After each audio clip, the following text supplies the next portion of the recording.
Hello, Sasini. So, leo na pop up so late, but it's fine. Nataka tu kufanya one video, nimetoa place ingine hapo. Like when you're told, usifanye vitu cause unaona best yako or mtu mwingine akifanya.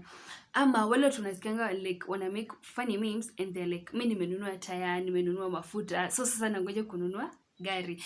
So, huyo best yetu within us amefanya kununua fridge. But within your fridge, hakuna anything. Aneka unga, aneka sijui nini. Like, hata like, hiyo unga itashikana and then kupika itakuwa aje. Tuangalia hii video. Oya ni aje watu wangu wa nguvu. Sasa nataka kuonyesha msifanyage vitu juu mnaona mabeshte wako wanafanya.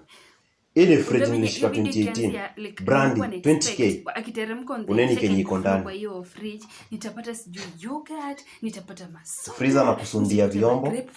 Nyanya ni kibai. Tutu grapes nishikajana tu ambao. Sasa nionyeshe mazingombo huku chini. Huku sasa ndio kabati kabisa. Chikini kabati. Chikini kabati. Chikini kabati. Chikini kabati. Wengine wenyu najua mnadhani haifanyi, acha niwawashie. Just because ulitaka kufanya ile kitu mwingine anafanya. Sikieni hadi inaguruma, mali safi. Usifanye kitu juu beshte yako anafanya. Enda na pesi yako, achana na watu. Hii ni kitu saingi kwa imejaa hapa manini. Masmoki imepigwa manini vyombo na nyanya. Hapa kungekuwa saina mabacon. Ma fruit, ma apples huku, mayai hapa. Sasa hakuna chikini. Usifanye kitu juu unaona watu wengine wanafanya. Enda na pesa yako. Pressure iko within youth.